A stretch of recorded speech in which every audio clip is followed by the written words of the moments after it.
Buenas noches amigos. El año pasado una historia impactó trágicamente en las noticias. Fue el naufragio del BAIGSIAN en circunstancias que vamos a detallar hoy. Hoy sabemos más, por eso estoy aquí haciendo este video. Es el video más completo en cualquier idioma que existe en internet hoy en día. Sobre esta historia vamos a ir minuto a minuto y les voy a contar lo que pasó. Entonces estamos en Mitterrand frente a las costas de Italia. Tenemos a varios invitados que han tomado asiento a bordo del BAIGSIAN. El BAIGSIAN es un superyate, un yate de lujo construido en Italia en 2008. Tiene una particularidad y es que tiene un mástil enorme. Está equipado con un mástil de 72 metros que se puede ver desde lejos. Prácticamente tendrías que ponerlo en horizontal en tu pantalla para que pueda caber. Fue fabricado de esa manera y se previó un contrapeso del otro lado. Eso significa que, aunque no la vemos, bajo el agua suele haber una quilla. Esta está al final de un brazo de 10 metros y pesa 60 toneladas. Es para equilibrar ese mástil que tiene una enorme resistencia al viento, especialmente cuando las velas están desplegadas. Pero incluso sin las velas, dada su longitud y debido a un efecto aerodinámico que describiremos más adelante, pues es capaz de empujar fuertemente el barco cuando hay viento. Un pequeño detalle importante es que esta quilla, ya que está a 10 metros de profundidad, va a crear un pequeño círculo enorme para este velero. Eso significa que no podrá ir a muchos puertos, ya que muchos no tienen 10 metros de profundidad.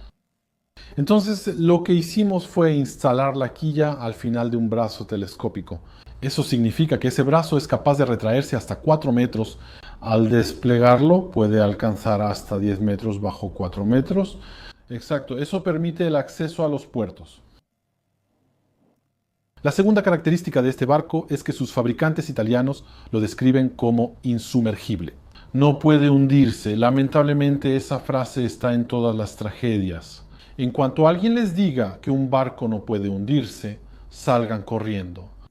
Entonces, el 14 de agosto de 2024, yo decía que varias personas iban a subir a bordo de ese barco.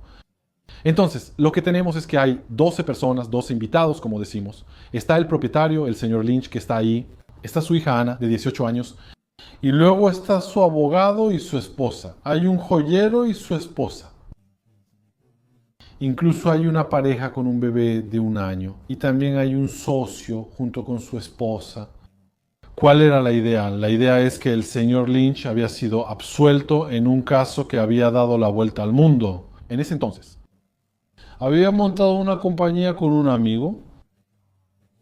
La compañía creció mucho. Fue vendida a HP o Packard por 10.000 millones de libras esterlinas. Amigos, es una empresa británica que se vendió por 10.000 millones de libras para que después HP dijera nos estafaron, no vale tanto y se fueran a la justicia por fraude. Solo a mí. Querían encarcelar al señor Lynch. Por supuesto, va a luchar y es extraditado a Estados Unidos. Nadie apostaba por él. En Estados Unidos el fraude se castiga severamente y pudo recibir hasta 70 años de prisión. Un giro inesperado, un golpe de teatro. Él está libre, sale libre. El que pudo haber muerto en una penitenciaría miserable, pues está libre. Sale glorioso, sonriente, acompañado de sus abogados. Toma el avión, regresa a Europa y estos lo celebran.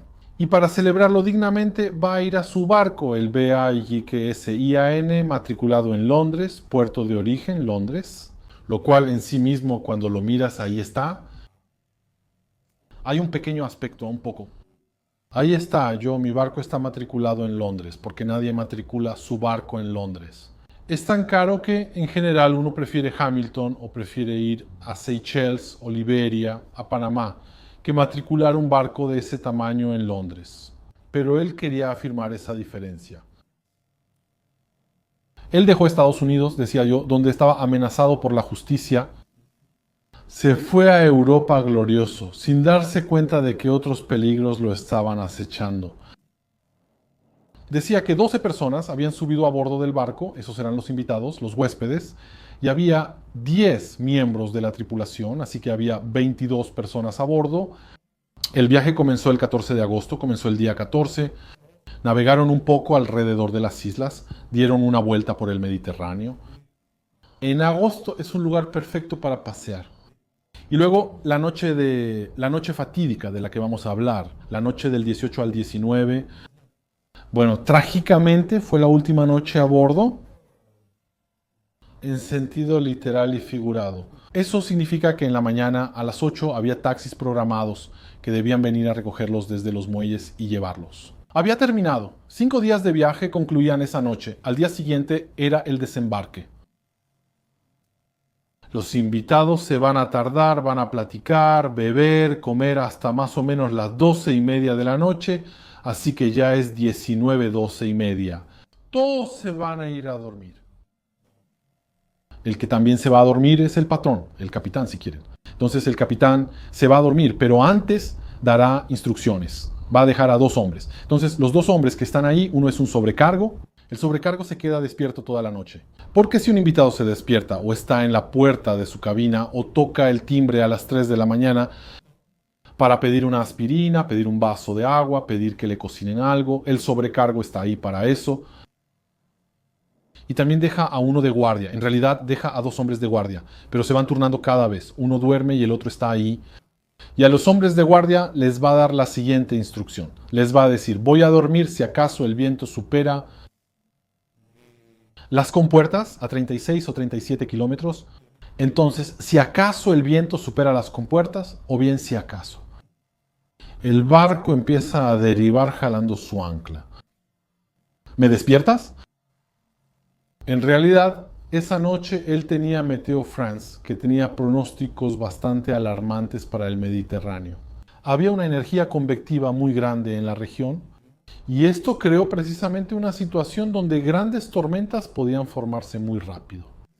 Y luego, en un instante, cambiar la situación en cualquier lugar. Por cierto, el BAIKSIAN se había desplazado unos 40 kilómetros esa noche.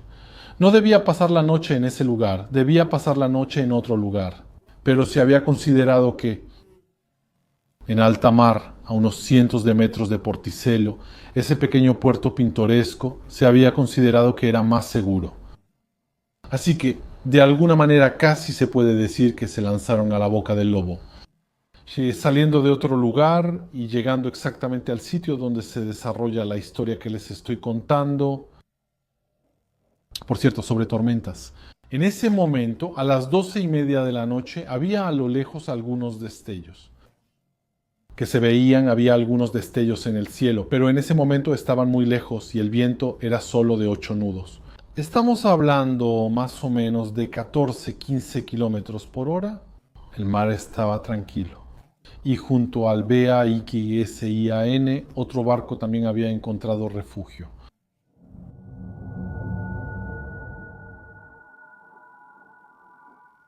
Ahora son las 3 de la mañana.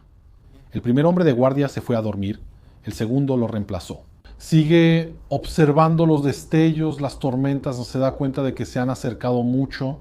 Aunque en ese momento el viento sigue siendo débil y el mar está en calma total. Media hora después, algunos invitados en su camarote se van a despertar. Sienten unos movimientos un poco extraños. Eso los despierta. Pero no van a salir. Se van a quedar en su camarote, pero ya no podrán volver a dormir. El viento aumentará gradualmente y luego son las 3:55, casi las 4 de la mañana. Bueno, de repente empieza a caer una fuerte lluvia. El hombre de guardia empieza a correr por todo el barco para cerrar todas las puertas, cerrar todas las escotillas y las aberturas. Recuerden, esto es importante porque se sospechaba que el constructor del barco lo había sugerido, que potencialmente se dejaron aberturas y que esto aceleró el destino del barco. Hoy en día sabemos que no es así. Todo estaba cerrado. En el momento en que terminó esa maniobra de cerrar todo, se dio cuenta de que el viento había aumentado. Ahí había 30 nudos de viento. Había pasado de 8 a 30 nudos en unos minutos. Eso significa que estamos casi a 60 kilómetros por hora. Y luego también nota que el BAISIAN está derivando suavemente. Eso significa que, a pesar del ancla, el ancla empieza a ser arrastrada. Está derivando hacia el sur y ligeramente mar adentro. De hecho, el otro barco que estaba estacionado no muy lejos también empieza a seguir el mismo camino.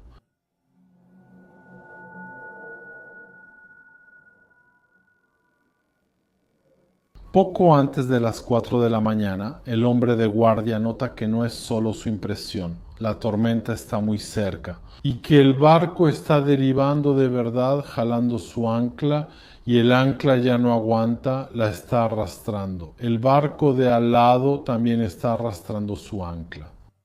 ¿Qué está haciendo este hombre? Primero va a tomar su teléfono, va a grabar la tormenta, la sube a sus redes sociales y a partir de ahí decide ir a despertar al capitán o al patrón. Va a su camarote, lo despierta y dice, no estoy seguro aquí, no me gusta esto. Hay demasiado viento, tenemos 30 nudos, ya había 30 nudos en ese momento. Eso significa que subió muy rápido, de 8 a 30 en minutos. Eso significa que esta vez tenemos aproximadamente 55 o 56 kilómetros por hora de viento. Y luego, por supuesto, el barco estaba arrastrando el ancla. Así que los dos hombres suben de nuevo. Al mismo tiempo, hay otro que se va a despertar. Es el jefe de máquinas. El jefe de máquinas sintió que el barco se movía un poco. No estaba muy contento con ese movimiento. Entendió que se acercaba el mal tiempo. Entonces se despierta y va directamente a encender los motores.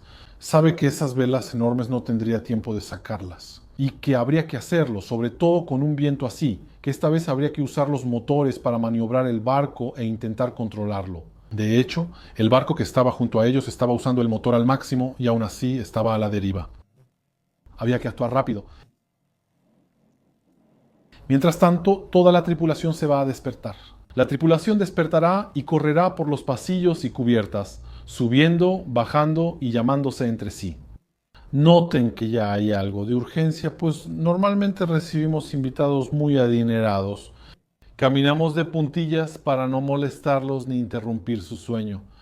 De pronto todos empiezan a gritarse. Entonces, de alguna forma se está dando una emergencia. La pareja con el bebé, decía que hay una pareja con un bebé, una niña de 1 año. Bueno, deciden regresar. De alguna manera es el instinto parental lo que hace que se sientan incómodos.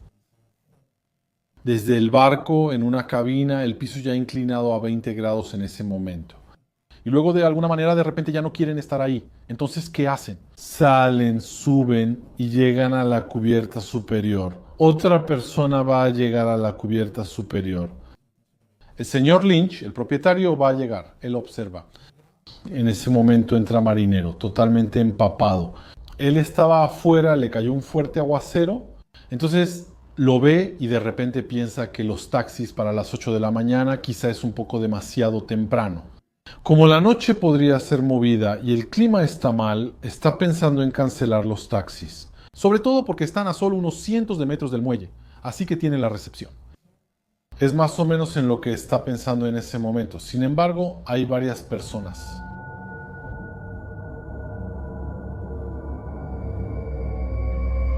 Son las 4:06 y nada sale bien. El viento subió rápidamente de 30 a 130 kilómetros por hora. En pocos minutos el barco se inclina 60 grados, caen ráfagas terribles. Y tenemos a la pareja que se había despertado a las 3:30, que decide salir de su cabina y subir. Esa era la última oportunidad para quienes aún querían ir a la cubierta superior y tener una oportunidad de sobrevivir. El capitán se entera de que los motores están encendidos. Está a punto de iniciar su maniobra para girar el barco de cara al viento. Y ni siquiera tiene tiempo de empezarla. Era el Baisian. ¿Suficiente? 501. Subtitulajes T501. Toca el agua. Esta vez ya es muy tarde. Los motores se detienen por un dispositivo automático de seguridad y se enciende la luz de emergencia. Algunas personas caen al agua. Estas personas, que eran una pareja y tenían un bebé, terminan siendo lanzadas al agua y separados. La mujer con el niño y el esposo, ella no sabe dónde está él. Mientras está en el agua, luchando por sobrevivir, siente como las olas le arrebatan a su hijo y luego de repente lo va a perder. Durante 3 segundos Va a perder al bebé antes de poder atraparlo. La pareja que había subido también es lanzada al agua así. Ayuno se encuentra atrapado en una bolsa de aire y luego se niega a hundirse con el barco. ¿Y qué hace? Con toda la energía de la desesperación en los pocos segundos de oportunidad que le quedan. Se lanza, va hasta una puerta, a tientas la encuentra, la abre, es una puerta corrediza y sale. A partir de ese momento, todos los que no pudieron salir nunca saldrán. Los sobrevivientes, los náufragos, empiezan a gritar en el agua, a reunirse, a aferrarse a objetos flotantes. Hay uno que está herido en el brazo, es una herida bastante fea, y un marinero le hace un torniquete. En el agua le hace un torniquete para detener el sangrado, mira hacia adelante. Y tienen al vallesiano que está acostado en una posición grotesca. El propietario, el señor Lynch, fue visto por un marinero por última vez cuando el barco estaba a 60 grados y el agua había empezado a entrar. Él lo había ayudado a subir las escaleras, pero no lo ha visto desde entonces. Probablemente regresó a buscar a su hija de 18 años que debía estar durmiendo en su camarote.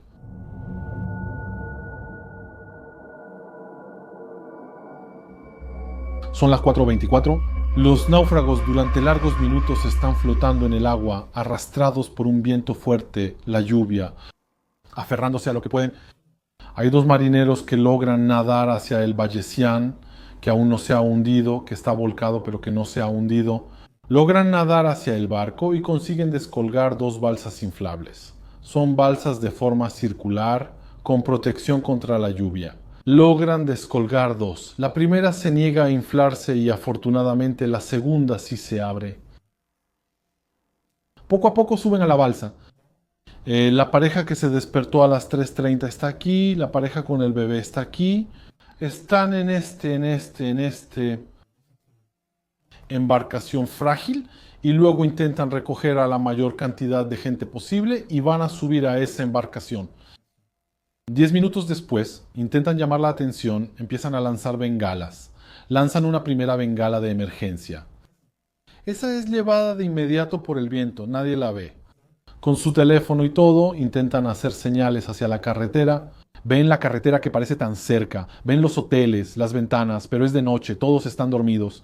Solo intentan llamar la atención para decir que están ahí. Van a lanzar 10 minutos después, son las 4:34, van a lanzar un segundo cohete. Este segundo cohete va a llamar la atención de alguien en el barco que estaba junto a ellos. Son ellos quienes van a intentar rescatarlos. Durante esos momentos, el BAISIAN va a inclinarse hacia atrás y luego se va a hundir y desaparecer bajo las bengalas.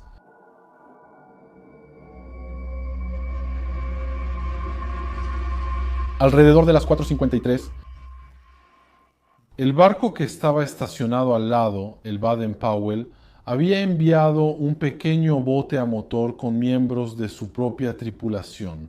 Ya habían rescatado a los sobrevivientes del BAISIAN y los estaban llevando de regreso al barco. Entonces los subieron al Baden-Powell e inmediatamente partieron de nuevo. Eso significa que el capitán o el patrón del BAISIAN volvió a buscar a otros sobrevivientes. Mientras tanto, la tripulación del Baden-Powell contactaba a los guardacostas italianos que justamente empezaban a moverse para venir a ayudar también. No se hallará a nadie más. Las 15 personas rescatadas estaban sanas y salvas. Aparte de algunos heridos, algunas personas que se torcieron algo o se lastimaron un poco durante su evacuación rápida o más bien al caer del barco. Bueno, hay 7 que no se pueden encontrar. Y ahí es donde 100 personas van a morir en el BAISIANO. Para algunos, en condiciones muy particulares.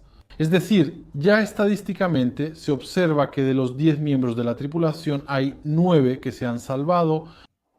Hay uno que murió, era el jefe, ¿no? El cocinero del barco, pero 9 se salvaron. Como tripulante tenías 90% de probabilidad de sobrevivir. ¿Por qué? Porque los miembros de la tripulación conocen muy bien el barco, están más acostumbrados a caminar dentro de él, navegar en él y todo eso. Algunos invitados llevaban 5 días ahí, otros era su primera vez, mientras que las personas que trabajan en el barco conocen todo, incluso un poco los entresijos de este. Ellos pueden salir rápido y ya se habían despertado antes que los demás. Otra cosa, si vemos a los invitados, son 12 en total y de esos 12 hay 6 que murieron. Eso significa que los invitados tenían más o menos un 50% de probabilidad de morir ahí. Entonces vemos que literalmente era 5 veces más probable perder la vida. Esa noche la investigación va a comenzar. Y mientras tanto ya, en el primer día, el fabricante, el astillero que fabricó, que diseñó, los diseñadores de los BAIS y AN empezaban a decir que no es posible. Algo debió haber pasado, pero no es normal. No es un barco que no puede hundirse, no entendemos y todo eso. Y sin embargo, lo que pasó fue que la Agencia de Investigación de Accidentes Marítimos Británica, la Oficina de Investigación de Accidentes Marítimos Británica, empezó a mirar en detalle en la construcción. Luego también involucró a una universidad naval que hizo un estudio de estabilidad bayesiano. ¿Y qué vamos a descubrir? Vamos a descubrir varias cosas. Primero, el estudio de estabilidad siempre se hizo con la quilla completamente extendida. Eso significa lo que hicimos. Hicimos estudios con 3 cargas diferentes. El barco muy cargado alcanza su máxima estabilidad, porque mientras más pesado está, más bajo se encuentra en el agua y más bajo está su centro de gravedad, así que es más estable. Creamos un valor intermedio de carga y luego una configuración ligera. Configuración ligera, eso es peor. En el caso que nos interesa, dado que este barco estaba al final del viaje, se encontraba en la peor configuración. Eso significa que el 90% de los consumibles ya se habían ido. El agua, el combustible, todo eso, todo lo que constituye un peso, un lastre, ya había sido consumido, así que estaba en la peor configuración. Además, el lastre no había salido. Entonces, ¿por qué no había salido el lastre? Eso aún no se menciona en el informe, pero parece que sí. El siguiente problema es que el lastre está colocado al final de un brazo telescópico, ¿no? Un brazo telescópico que lo va a llevar a 10 metros. Este brazo, por su longitud y el peso de 60 toneladas en la punta, y por el hecho mismo de que es telescópico y que sale justamente del casco del barco, pues bien, puede moverse con la corriente y al moverse con la corriente puede golpear, puede hacer tac, tac, tac, puede crear un ruido. Metal contra metal, parece ser. Esa es la razón por la que a veces preferíamos subirlo para minimizar el brazo de palanca, precisamente, minimizar o eliminar completamente el ruido. Así no hay ruido. Probablemente era una cuestión de comodidad.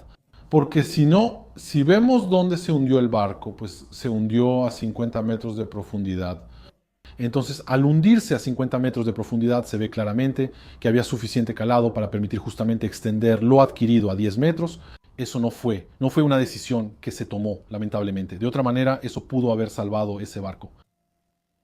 El estudio, precisamente, de la Universidad de Southampton va a revelar un detalle absolutamente terrible. Va a revelar que el barco, que pensábamos que podía ir más allá de los 90 grados, con el conocimiento adquirido podía alcanzar 91 o 92 grados, es decir, volcarse por completo y enderezarse. Bueno, descubrieron que si el conocimiento no está completamente extendido, ese contrapunto no está extendido. A partir de los 60 grados entra en una situación de mayor desequilibrio. Desde 60 grados de inclinación es más probable que no regrese. Son casi nulas, no regresará, a partir de 70 grados se caerá. También notaron que era probable que se cayera de esa manera, de forma definitiva, con vientos relativamente débiles, mucho más débiles de lo que habíamos previsto. Y ahí hay un aspecto aerodinámico que va a influir. Es decir, notamos que a partir de más o menos 63 nudos, estamos hablando de un poco más de 120 kilómetros por hora. A grandes rasgos, les haré la conversión exacta durante la edición. A 63 nudos estamos a 501. Sin la experiencia va bastante fácilmente a 70 grados o más, sobre todo cuando es ligero. Cuando el 90% de los consumibles ya no estaban, como ese día. Así que este barco era una trampa, era un barco que solo esperaba volcarse algún día. Eso significa que cada vez que se utilizaba, con la experiencia recuperada, habría sido necesario. Un viento que no es excepcional, que no tiene una fuerza bíblica. No estamos hablando de un viento que ocurre una vez cada 100 años, estamos hablando de un viento que se encuentra de vez en cuando en el Mediterráneo. Él esperaba este viento varias veces al año para acostarse. Les agrego un detalle. El mástil es perfilado, es un mástil de aluminio que está perfilado. La sección se parece un poco a un ala de avión. En la Universidad de Southampton constataron que tiene un efecto de sustentación aerodinámica. Eso significa que cuando el aire lo ataca en un ángulo, y dicen que hasta 20 grados por debajo de 20 grados, eso añade fuerza. De hecho, es simplemente un ala de avión, es sustentación. Ya lo había mencionado cuando hablé del video, cuando era noticia, el año pasado. De hecho, incluso notaron que a partir de 20 grados, este efecto aerodinámico se debilita. ¿Qué significa eso? Significa que a 20 grados el ala entra en pérdida, de hecho. Cuando observamos las alas de un avión, notamos que al superar cierto ángulo de incidencia, ocurre la pérdida. Eso significa que esta vez ya no tenemos mucha sustentación, tenemos más resistencia que sustentación. La sustentación de este mástil hasta 20 grados probablemente sea por la incidencia de las alas de Max. Está ahí y después baja bruscamente, pero en realidad fue atacado bajo un ángulo que lamentablemente era óptimo. Mira, ahí se cayó. Pongamos la otra cosa. ¿Cuándo? Luego mandamos buzos porque varios días los enviamos a 50 metros de profundidad. No tenían mucho tiempo, solo tenían 8 metros, solo tenían 8 minutos de autonomía antes de tener que subir. Un buzo no puede bucear varias veces al día en esas condiciones, así que se requieren muchos y rotar rápido al personal. Incluso hubo una muerte. Un buzo falleció explorando el Parisien. Y adentro es muy difícil moverse. ¿Por qué? Porque hay muebles que están volteados y todo eso. No es fácil moverse. De hecho, las personas que huyeron de su cabina, la pareja de la que hablé, que huyó al despertarse a las 3:30, dijeron que al salir de la cabina, como estaba inclinada, eso es lo que debe considerarse. Tuvieron que escalarla, tuvieron que escalar estantes. Si uno está en una cabina en posición horizontal, ahí está. La puerta está enfrente, allá. Cuando la cabina se inclina a 60 grados, uno está en el fondo de un pozo y la puerta, esa, está en el techo. Entonces hay que subir. No siempre es fácil, sobre todo hay muchos objetos que caen. Así que los muebles y todo generalmente están amarrados, están fijos, no se caen. Pero los colchones, libros, adornos, equipaje, maletas y zapatos que hay arriba, todo se cae. Esto puede generar obstáculos. Ellos tuvieron que escalar para salir de la cabina. ¿Se imaginan la dificultad para quienes seguían ahí cuando el barco estaba a 90 grados? Les doy un detalle más. Cuando encontraron a algunas personas, algunos cuerpos que recuperamos, la autopsia no encontró agua en los pulmones. Eso significa que no murieron ahogados, murieron asfixiados. ¿Qué significa eso? Eso significa que a veces cuando los barcos se hunden, se forman bolsas de aire. En esas bolsas un humano puede refugiarse, pero el aire es limitado.